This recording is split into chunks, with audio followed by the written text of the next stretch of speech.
Olá, estamos começando o Talk Show, um programa de entrevistas produzido pelos acadêmicos da quinta fase do curso de jornalismo da FURB. Nosso programa nasceu da necessidade de ouvir boas histórias e dar destaque aos seus protagonistas. São pessoas que fazem a diferença nas mais diversas áreas do conhecimento, que constroem um país melhor nos pequenos atos. O Talk Show tem a supervisão do professor Sandro Galarça e a produção dos alunos da disciplina de Laboratório de Entrevista no Jornalismo, e a realização é da FURB TV.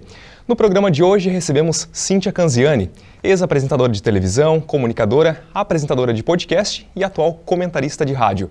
Cíntia, bem-vinda ao nosso Talk Show. É um prazer recebê-la aqui para compartilhar as suas experiências dentro da área da comunicação. Obrigada, querido. Muito obrigada pelo convite. Agradeço ao curso de jornalismo também por essa deferência. Estou bem feliz de estar aqui. Vamos lá, vamos começar então. Quem que é Cíntia Canziani, que não tem formação no jornalismo, mas reconhece que não tem formação, muito pelo contrário, né? Até faz questão de dizer que não tem a formação. Exatamente. Quem que é a Cíntia Canziani, que começou na docência acadêmica, deixou para seguir então a carreira no rádio e na TV? Vou te dizer que é difícil estar nessa posição, né? Uma pessoa que trabalhou 22 anos com televisão, com comunicação, ser entrevistada não é fácil, é muito mais fácil estar aí no teu lugar, mas vamos embora. Eu não tenho formação em jornalismo, tive vontade de fazer jornalismo, mas na época não tinha jornalismo perto de onde eu morava em Balneário Camboriú, então eu teria que escolher entre Florianópolis e Blumenau. E aí, entre as dúvidas do que fazer, na época, faz bem pouco tempo, né, foi ontem, o curso da moda era o curso de turismo e hotelaria.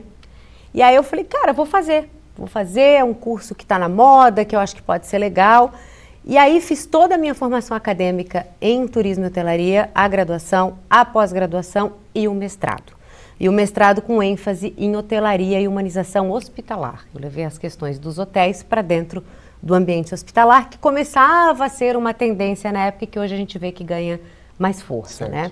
E aí eu fui fui professora na Uniaselv, fui professora aqui na FURB e fui professora no IBS, nas duas universidades, na faculdade. E fiquei muitos anos dando aula, sempre foi a minha paixão, eu adorava a sala de aula. E aí um belo dia, o Seu Pimpão, porque eu acho que todo mundo em Blumenau começou pelo Seu Pimpão, né, na TV Galega. Acho que a grande maioria das pessoas foi um grande pontapé inicial ao laboratório, né. E aí eu comecei com o Seu Pimpão na TV Galega num convite super inusitado, mais ou menos assim. Eu acho que você leva jeito para fazer televisão. Vamos fazer um teste? Falei, vamos. E aí ele me colocou numa sexta-feira às 6 da tarde, que eu sempre brinco que era um horário que ninguém assistia o programa, óbvio, 6 da tarde, sexta-feira, né? E aí ele me colocou ali e disse, vamos fazer um teste, ó, finge que tá ao vivo e vai. E aí chamou a professora Sueli Petri para eu entrevistar. E no primeiro intervalo comercial ele olhou para mim e disse, ó, tá ao vivo, tá? A gente já entrou no ar e agora vai. Eu, como assim? Como assim? Não, tá ao vivo. Vai tocar o telefone, vai ter pergunta só para te avisar e é assim que vai ser. Falei, meu Jesus, e agora? Bom, ali o bichinho picou e aí eu me apaixonei, fiquei na TV Galega um tempo, até que o SBT estava vindo para Blumenau na época. E aí participei de uma seleção para apresentar o Vitrine, que depois virou o Ver Mais, porque daí o mesmo grupo que tinha a concessão do SBT passou a ter o da TV Record, que virou a RIC. Então, de Vitrine virou o Ver Mais desde o comecinho da história, né? E aí fui passando, foi Record, depois foi RBS, depois voltei para Record, até em 2015 encerrar as atividades televisivas e aí hoje na rádio. Começou então com a prova de fogo, mas pode-se dizer que foi um processo natural também, né? Foi muito, porque eu acho que como eu tinha experiência, Gabriel, da docência, né, do falar em público, do palestrar, do próprio mestrado mesmo, eu acho que isso trouxe, né, da vida acadêmica e apresentando trabalhos, enfim, me trazia uma tranquilidade da fala enquanto televisão. Eu até achava muito mais fácil, por exemplo, falar para a câmera do que às vezes num auditório lotado dando palestra para 200 alunos, né? Então, acho que para mim foi muito tranquilo, eu nunca tive problema com essa exposição de falar em público, eu nunca tive problema. Tanto que lá no colégio era sempre eu quem apresentava os trabalhos. Certo. Cíntia, mais uma vez então, né? Tem formação em outra área, né? É isso. E um dos seus posts no Instagram, você falou que faz questão de corrigir as pessoas que dizem que você é uma jornalista, Não né? sou jornalista. Mas qual que é a sua ótica sobre o diploma para o exercício da função do jornalista? Gabriel, eu sou uma defensora do diploma. Eu acho que a gente não pode não defender o diploma porque a gente está diminuindo o acadêmico, a pessoa que estudou, que se dedicou para aprender, para se profissionalizar numa área. Então, usando o termo mais chulo, eu acho uma grande sacanagem dizer assim, não, o diploma não importa. Como teve um movimento uma vez de pessoas dizendo, não, importem muito. E justamente, também enquanto ex-professora, né, por valorizar a formação acadêmica, eu faço questão de dizer que eu não sou jornalista. Não sou jornalista. Sempre deixo isso muito claro. Posso fazer na televisão e na rádio a apresentação? Posso. Mas sempre deixo claro que a função de jornalista nunca foi a minha. Eu sempre apresentei, logicamente, que fazia ronda de manhã quando chegava no trabalho, que escrevia o jornal, fazia os roteiros, enfim, né? Mas diminuir a importância do diploma, jamais. Sempre deixei muito claro em respeito aos jornalistas. Eu acho seria terrível da minha parte dizer o contrário. Cíntia, você enfrentou algum desafio para essa transição das salas de aula para frente às câmeras? Não, nunca. Eu acho que talvez é de ter que me arrumar, porque eu sempre fui muito básica. Praticamente nunca usei maquiagem na vida. Eu acho que era muito mais esse papel de ter que estar arrumada na frente da câmera, né? Logicamente, aprender. Eu tive professores, assim, que eu falo com muito orgulho, né? Eu tive um professor na Record, que foi o Alexandre Gonçalves, hoje em Forma Blumenau. O Gonça me ensinou a fazer televisão, né? Aprendi na RBS com Jefferson Douglas a fazer televisão. Aprendi com a Bianca Ingleto, quando ela saiu de licença maternidade, vendo vídeos dela, porque eu ia assumir o lugar dela, né? E eu precisava saber como se fazia um jornal. Não era um programa de variedades só, né? Virou um jornal, então virou uma coisa mais séria no sentido de postura. Então eu tive bons professores na minha vida, me ajudando, eu observando também outras pessoas que trabalhavam, que eu dizia assim, eu não quero ser. Os dois lados, né? O que eu queria ser e quem eu não queria ser. Mas eu tive professores que me abriram caminhos, que confiaram em mim e que me ensinaram a fazer televisão. Ao longo de todo esse tempo, né, vários professores, e é natural também que várias experiências da prática da profissão, né, como bastante coberturas também, que eu imagino que você deve ter participado, né? Tem alguma cobertura que mais te marcou durante toda essa carreira na televisão? Eu acho que fazer eleição era uma coisa que... Marcante, consome, porque são dados em tempo real, né? E não esqueçam que eu fiz televisão na época que a gente entrava com papelzinho, né? A gente não tinha telefone, estou falando isso ano 2000, né? 2000, 2001, né? Certo. 2000 para frente. Então, era o papelzinho, era muita coisa aqui na decoreba, né? Meio que fora de quadro, então, no ao vivo, botam fora de quadro para eu poder ler o que está escrito aqui, porque esses números das eleições estão chegando em tempo real. Sim. Fazer cobertura nacional, por exemplo, no Jornal da Globo, entrar com o William Vac, né? Fazer o Oktoberfest, fazer matérias nacionais, por exemplo, para o Esporte Espetacular, aqui em Blumenau, com uma atleta maravilhosa de fisiculturismo, a nossa Páscoa em Blumenau também. Então, eu tive algumas participações nacionais, fazer matéria, por exemplo, nem me lembro o nome desse programa, Globo Rural. Tinha que fazer Globo Rural, ir lá para o meio do mato. Então, acho que essas marcam, principalmente o ao vivo nacional. Eu acho que o ao vivo nacional era o mais... a maior responsabilidade, porque é uma dimensão muito maior. Com certeza. Né? Eu acho que é mais ou menos isso. Mas eu acho que essas experiências são as mais fortes, mas que, se eu te dissesse assim, talvez a que mais me marcou, como eu sempre fiz muito estúdio, e quando eu saía era para fazer essas matérias pontuais a pedido do Estado, né? Eu acho que era caso de crime. Não era a minha praia, mas às vezes eu tive que fazer. Acaba que as coberturas ruins, né, sobressaem. Isso, vai na delegacia, entra na cela, entrevista a pessoa que cometeu o crime. Isso para mim era muito difícil, porque de fato eu não sabia muito como lidar, assim. Era o mais difícil. Em que momento da sua vida você parou e pensou, não, televisão, vou dar uma pausa, agora o meu foco é rádio? Nem foi assim, Gabriel. Eu não tinha experiência de rádio, era uma experiência que eu queria ter. Eu sempre falava, eu quero não vou morrer sem fazer rádio. Queria fazer. Certo. Se eu te disser que eu faço rádio, eu também estou mentindo. Eu falo no rádio. É que geralmente o caminho é inverso, né? Primeiro começa no rádio e depois migra para a televisão. Mas eu falo, eu não faço, eu não mexo em botão nenhum, eu não opero mesa, eu não entendo nada. Quem entende é esse guri aqui, quem entende é a Fernanda Cunha, eu não entendo ali, eu faço, eu falo. Então acho que o meu trabalho no rádio também é mais fácil, né? No sentido de eu não ter que operar. Acho que o rádio me traz uma coisa boa, que é o improviso, né? Tudo que eu falo, o Gabriel sabe, não vai me deixar mentir. Eu levo as pautas, leio, estudo, mas eu não fico lendo texto. Né? Os meus comentários são de improviso, que é o que eu gosto de fazer, que é o que eu já gostava de fazer na televisão. Então não teve essa migração, porque em 2015 eu resolvi que eu não faria mais televisão. Foi o momento que eu resolvi parar. Para não desanimar os estudantes, enfim, uma das coisas que me fez parar foi o salário, né? Então eu olhei e falei, cara, eu tô aqui trabalhando Natal, Ano Novo ao vivo, feriado, né? Porque não tem data, um jornal ao vivo. E ganho muito pouco, né? A televisão regional, a televisão estadual paga muito pouco, né? A gente tem que ter essa noção. E aí eu falei, não está mais compensando, né? Meus filhos estão crescendo, eu não estou acompanhando também. Eu já tinha dado uma parada para me dedicar aos meus filhos. E aí eu coloquei na ponta do lápis e falei, cara, não cabe mais hoje na minha vida. Embora, deixo muito claro, a televisão é a grande paixão da minha vida. É o que eu mais amo fazer profissionalmente. E aí comecei a me dedicar a comerciais, propagandas políticas, audiovisuais. Aí fui para essa outra área, não abandonei a câmera, né? Mas eu sinto saudade do ao vivo, todo dia, do perrengue, sinto muita mesmo. Cíntia, a gente já volta a falar sobre isso, sobre o mundo do rádio, né? A conversa está interessante, mas a gente vai para um rápido intervalo. Na sequência, vamos continuar descobrindo tudo sobre a carreira e também sobre a vida de Cíntia Canziani.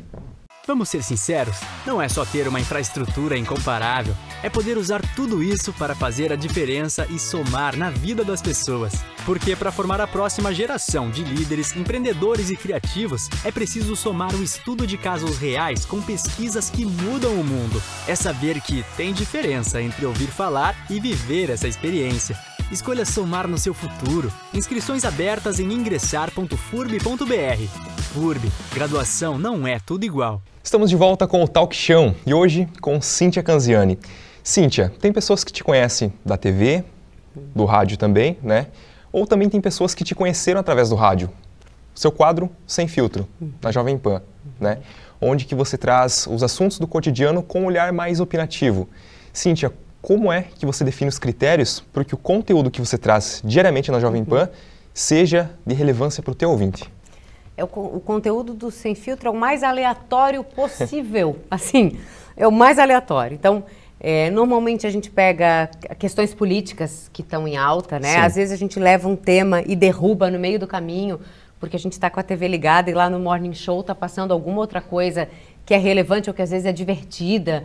Então, tem muitos assuntos daqui, coisas que acontecem aqui. Tem coisa que a gente fofoca de gente famosa, mas tem coisa que a gente fala sério e fala de política mesmo e fala de outras questões que estão em evidência e que estão em discussão. Então a gente tem uma pauta muito livre, a direção da rádio me deixa muito livre em relação à pauta e me deixa livre inclusive para, se eu estiver viajando, eu mandar conteúdos da viagem falando de curiosidades. Já vai falar sobre isso. Né? Então eles me deixam muito livre. Eu nunca tive, Gabriel, na Jovem Pan nenhuma retaliação a respeito de comentários meus, que às vezes são comentários... mais quentes. Mais quentes, exatamente, né? Mais polêmicos. E às vezes são comentários mais tranquilos. Mas eu nunca tive nenhuma... Nunca fui podada. Um boicote. Um boicote a respeito. Não fala isso, não. Nunca tive isso, assim. E o que eu acho que é muito legal. Claro, tem a questão do bom senso, né? Mas o tanto que o Sem Filtro tem uma classificação indicativa de 16 anos, né? Porque sai um palavrão, sai uma coisa lá às 11 horas da manhã, então a gente avisa antes que é para 16 anos. Cíntia, então como que você consegue equilibrar, né, a sua opinião pessoal com a objetividade? Porque às vezes quando a gente vai emitir uma opinião, acaba se estendendo demais, vai ficando confuso, vai enrolando e tem que ter uma objetividade. Como que você consegue conciliar tudo isso? Prática, Gabriel. Prática. Eu acho que a prática, porque no jornal, na RBS menos, mas na Record a gente tinha fala RBS, né? outro nome, já nem sei mais como é que é o nome disso tudo que mudou, mas enfim, NSC, mas era RBS. Mas na Record a gente tinha uma possibilidade de comentar depois de uma notícia. Eu dividia a apresentação com o Alexandre José, né? Então, eu também aprendi a fazer esses comentários com ele, observando como ele fazia, porque eu entrei ali meio crua, só fazia variedade, mas o Ver Mais era muito opinativo. Então, acho que a gente aprende com o tempo até onde a gente pode opinar e como deixar claro, isso eu sempre acho que consegui fazer bem, tanto que por isso eu nunca tive problemas a respeito da minha opinião, porque eu sempre deixei claro que o que eu estava falando ali era uma opinião, não era uma verdade absoluta. Né? Não era uma verdade absoluta, não existe, né? Mas não queria que fosse, era apenas uma opinião. Então, acho que a gente vai aprendendo a medir, sabe? Até onde a gente pode ir, até onde não vai ser ofensivo. Eu acho que a opinião é muito assim, sabe? Assim, dar um tapa aqui, mas acariciar aqui. Eu sempre acho que isso funciona na opinião para a gente não ser muito tendencioso. Eu sempre cuido muito com questões políticas para não levantar nenhuma bandeira a respeito daquilo que eu deixo a minha posição política muito clara. Meus ouvintes sabem exatamente a minha posição política, não escondo, sempre falo. E talvez por isso eu não transforme o meu Instagram em algo profissional. Por isso que o meu Instagram é o meu Instagram pessoal, pessoa física, pessoal, e aí lá eu posso dar opinião sem nenhum limite. Mas eu acho que é questão de bom senso, de prática dos anos de profissão. Cíntia, quando envolve opinião, é natural que sempre tem um momento mais quente, assim, né? Em um dos casos recentes, em uma publicação do Instagram, a ex-deputada federal Joyce Hasselmann, né, fez uma publicação onde tinha um conteúdo referente à cultura germânica. Debochando, né? Debochando. Vocês tinham nos comentários, né, em defesa da cultura. Qual foi o contexto? Menina, aquilo foi uma loucura. Ela postou um negócio falando das tiaras, ela tinha uma foto dela com a tiara de Oktoberfest, ela começou a falar que era cafona. E aí, nessa de ela falar que era cafona, eu fui lá e emiti a minha opinião desse tamanho assim, no Instagram. Só que eu deixei a opinião ali, eu não imaginei que fosse gerar o que gerou, né? E aí, daqui a pouco, as pessoas foram, e eu nem sei quantas 1000 curtidas deu aquilo que eu escrevi, e nem quantos comentários, começou a vir uma avalanche de gente comentando em cima, até que o pessoal do Léo Dias entrou em contato comigo. Eu falei, gente do céu, não era para ser isso, né? Para que eu me posicionasse, exatamente. Eu me posicionei. E ela, nesse meio do caminho, quando ela viu que aquilo repercutiu, ela mudou, ela editou o que ela escreveu, eu tinha feito print.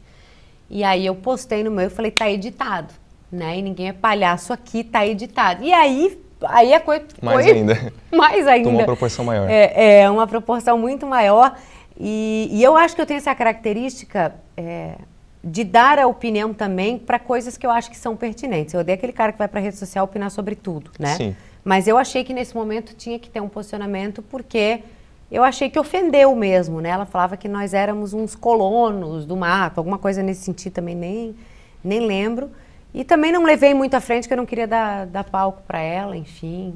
Sempre achei ela uma chata, então passou. Pronto. E como é que você lidou com os comentários? Que sempre surgem alguns comentários. Só comentários também apoiando, não veio comentário contra, né? Acho que 1 ou 2 ali, tipo, talvez ela não tenha tido a vontade de dizer isso e tal, mas a maioria esmagadora, assim, foi de que é isso mesmo. E muita gente do Sul, né? Daí porque pegou muita gente do Sul ali. Mas eu nunca tive também problema com isso, Gabriel, assim, de gente detonando ou falando, nunca. No meu Instagram mesmo, nunca, assim. Nunca precisei bloquear alguém porque a pessoa foi rude. Acho que teve uma vez que eu chamei a pessoa no privado, desci a ripa e a pessoa pediu para sair, mas tá tudo certo. Foi só essa situação também. Eu acho que foi bem isolado, assim, bem isolado. Então você não imaginava que teria essa repercussão, toda uma opinião parar, né, nos portais de notícia nacional. E uma opinião muito educada, assim, eu coloquei de uma forma extremamente elegante, firme, mas muito elegante, porque eu acho que quando a gente perde a mão, a gente perde a razão. Então acho que a gente sempre tem que fazer qualquer crítica, ou discordar, ou concordar, ser enfático, ser duro, que é sempre assim que eu fui nas minhas opiniões, mas sempre com gentileza. Porque eu acho que se perder a mão e cair na baixaria, perde a razão, acabou a brincadeira, e aí não tem. Cíntia, vamos falar de um tema que eu sei que você gosta bastante também, que é viagens. Querido, esse eu amo. Viagens. Na sua biografia do Instagram também está sempre de malas prontas, né? Sempre, menino. Trazendo para o jornalismo, como que você observa a atuação do jornalismo fora do país? É muito diferente do que é praticado aqui no Brasil? Quais aspectos pode ser uma diferença? Eu coloco muito noticiário quando a gente viaja, né? Lógico Certo. que quando dá para entender alguma coisa. Tipo, agora eu estava no Japão, a mesma coisa que nada, né? Não adianta colocar lá e... Enfim, mas quando a gente viaja que eu coloco, normalmente quando está em inglês ou quando eu consigo legendar ali, que é muito raro conseguir, às vezes até tem um aplicativozinho que a gente faz uma legenda simultânea, mas se não tem que ser inglês ou espanhol, né? Eu acho que sempre foi bem opinativo, dependendo do lugar. Os Estados Unidos tem muito isso, assim, né? Dos âncoras opinarem bastante a respeito da notícia que eles estão dando e discutirem a respeito disso. E um pouco diferente do que a gente vê hoje no Brasil, né? A gente não pode falar da imprensa como um todo, mas a gente hoje não tem mais, talvez, a imprensa tão imparcial como a gente teve há muitos anos atrás, assim. Mas eu curto ver, desde previsão do tempo, às vezes eu deixo só naquele canal do tempo, para ver como que eles fazem, né? E até os jornais de grandes emissoras, assim. Mas eu acho que eles discutem muito os assuntos e eles falam muito tempo sobre um assunto. Diferente daqui, eu acho que aqui nós somos mais rápidos ao dar a notícia, mais concisos. Lá eles emendam e a coisa fica grande. Vai assim. Desenvolvendo o assunto, vai né? Vai rendendo. Vai desenvolvendo assunto, chama a rua, volta, tem debate. Eu vejo que eles têm mais essa postura do que a gente tem hoje. É mais opinativo e mais discutido o assunto. E como é que é a utilização do jornal impresso, por exemplo, fora do país? Você vê bastante? Eu acho que eles têm mais o hábito, né, do que Sim. a gente hoje. Hoje a gente ficou muito no telefone, Digital. né? Mas quando viaja nas cafeterias tem os jornais espalhados, né? Como eu te falei, agora no Japão eu vi muito, eles colocam na porta, inclusive trouxe para você de presente, né? Mas eles colocam na porta do quarto do hotel, tem um lugar próprio para colocar o jornal todos os dias de manhã, que seria uma parceria com o The New York Times, Sim. em Tóquio. E eles colocam ali para o jornal ser lido, né? E colocam em inglês, porque eles já sabem que o turista não vai entender, mas são as notícias do Japão e tem em japonês também, né? Mas eles têm ainda muito isso em alguns lugares, assim. Eu ainda vejo que tem esse consumo de jornal nos Estados Unidos, por exemplo, agora na Nova Inglaterra, a gente teve agora, faz 2 meses, também. Tem jornal na cafeteria, tem jornal no restaurante, no lobby do hotel, papel mesmo, né? O pegar. Eles têm isso. Sim, transforma uma experiência de leitura, né? Você acaba absorvendo a notícia. Eu acho muito legal. Eu sinto falta dessa coisa do jornal, porque eu fui criada numa família, Gabriel, de pais muito cultos e muito estudiosos, né? Pai e mãe advogados, que sempre estudaram muito. E de ver o meu pai todos os dias de manhã pegando o jornal embaixo da porta do apartamento e lendo antes de trabalhar. Então tem essa memória do meu pai lendo o jornal, de a gente assinar o Santa e o Diário Catarinense, entendeu? Jornal Isso impresso, se desfez ao longo do tempo. Hoje já não existe mais, uma né? pena. Eu sinto saudades. Que nem livro, né? Não consegui substituir pelo Kindle ainda. Não? Ah, não. Ainda é o livro, tem que ser o de papel. Costuma bastante ler? Feito Lê bastante? uma louca. Feito uma louca. Eu brinco que eu tenho mais livro do que sapato. Graças a Deus. Cíntia, o que a comunicação hoje, mais focado no rádio e na TV, representa para você? Para mim, pessoal, pra eu você, acho pessoal. que é o meu escape, assim, é o meu prazer, é o que me motiva, de que é terapêutico, né? Eu nunca consegui parar de trabalhar na minha vida, eu não consigo pensar em vou ficar em casa. Não, eu tenho que fazer alguma coisa. E eu não consigo me ver trabalhando com algo que não seja na área de comunicação, mesmo, assim. É o que eu mais amo fazer, é o que mais me dá prazer. E um dia eu vou aprender a mexer na mesa. Aprende, para se um de vocês ficar doente, eu vou lá tocar. Tá certo, então. Obrigado, Cíntia, por aceitar nosso obrigada, convite. Tá? Fiquei muito feliz em estar aqui. Experiências enriquecedoras compartilhadas contigo. Tomara que eu tenha trazido alguma coisa legal. Especialmente sobre o jornalismo opinativo, que é algo que a gente ainda tem aquele receio de se aventurar um pouco. Mas tem que se aventurar. Com bom senso e sem erguer bandeiras, vale a pena. Tá certo, então. O programa de hoje chegou ao fim, mas você pode assistir aos outros programas em nosso canal no YouTube. Você também pode se inscrever no nosso canal, clicar no sininho e receber as notificações da FURB TV e de seus programas. Deixe seu like pra gente. Ficamos por aqui e até a próxima.